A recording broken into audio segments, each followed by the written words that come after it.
Friends, एक नया IPO आया है आज, विक्रन इंजीनियरिंग आईपीओ। आज हम ज़रा उसको एनालाइज करेंगे और सोचेंगे कि उसको हमें लेना है कि नहीं।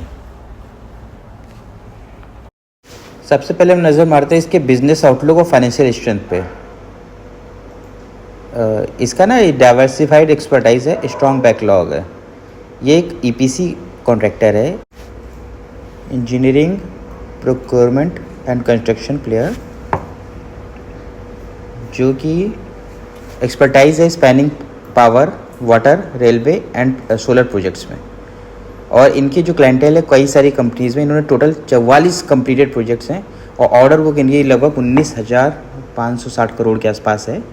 और इनकी क्लाइंटेल में आते हैं एनटीपीसी, पावर ग्रिड और स्टेट डिस्कॉम्स। फिर फाइनेंशियल ओवरलुक की बात करें तो ये जो है कंपनी है, इसकी ना रेवेन्यू ग्रो हो रही है, इनको नए प्रोजेक्ट्स भी मिल रहे हैं, ईपीसी प्रोजेक्ट्स वगैरह मिल रहे हैं इनको, हेल्दी पाइपलाइन है इनकी। लेकिन एक चीज़ है कि ईपीसी जो बिज़नेस होते हैं इसमें ना वर्किंग कैपिटल आपको जो है बहुत ज़्यादा चाहिए होती है शुरुआत में, क्योंकि नए प्रोजेक्ट्स में काम करने के लिए आप हर एंगल पे आपको प्लानिंग करनी पड़ती है। उसके लिए आपको वर्किंग कैपिटल इंटेंसिव प्रोजेक्ट्स होते हैं ये, और इसके कारण इन्हें या तो डेब्ट पे बहुत ज़्यादा रिलाई करना पड़ता है और लिक्विडिटी नहीं रहती है इनके पास, तो जो बिलिंग और इसके प्रोसेस के बीच में, इसलिए प्रॉफिट मार्जिन्स कई बार निकल जाते हैं डेब्ट पे रिलाई करने के चक्कर में। ये इसका एक थोड़ा सा कॉन्स है, एक जिसे आप थोड़ा सा देख सकते हैं। अब बात आती है इसका वैल्यूएशन जो है, ये प्राइस बैंड इन्होंने 90 और 97 का रखा है, ये सही है कि नहीं। तो considering Vikran engineering substantial order book at positive sector outlook for infrastructure in India and a comparative analysis with peer valuation, the pricing appears reasonable। ठीक है, ये मतलब बहुत ज़्यादा अच्छी नहीं है तो बहुत ख़राब भी नहीं है, ना तो ये अंडर वैल्यूड है ना ओवर वैल्यूड है, रीजनेबल है, प्राइसिंग रीजनेबल है। और लेकिन ये भी कि कोई डीप डिस्काउंट वगैरह हमें नहीं मिल रहा है और ना ओवर प्राइस है, फेयर बैलेंस है ये एक।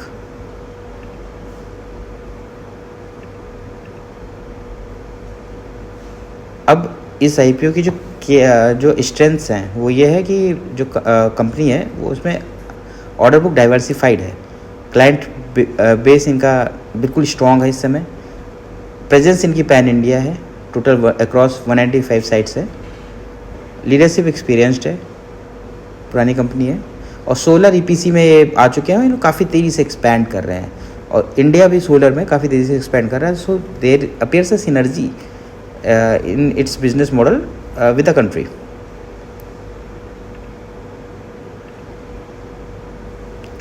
पोटेंशियल रिस्क क्या है इस आईपीओ में अप्लाई करने के, ये कि गवर्नमेंट कॉन्ट्रैक्ट डिपेंडेंस है इनकी, हैविली ये गवर्नमेंट कॉन्ट्रैक्ट पे डिपेंडेंट है, डिले हो जाती है कई बार प्रोजेक्ट्स में, इंफ्रास्ट्रक्चर प्रोजेक्ट्स में, जिनसे इनके डेप्ट वगैरह के कारण इनकी जो है प्रॉफिटेबिलिटी लो हो सकती है। ईपीसी मार्जिन बहुत कम्पिटिटिव हो चुका है आजकल, तो ईपीसी मार्जिन मार्केट काफ़ी कम्पिटिटिव हो गया, तो लो हो गई है ईपीसी मार्जिन आजकल, और हाई के कैपिटल इंटेंसिव है, जो भी मैं पहले ही बता चुका था कि कैपिटल जो है काफ़ी ज़्यादा इसमें लग जाती है।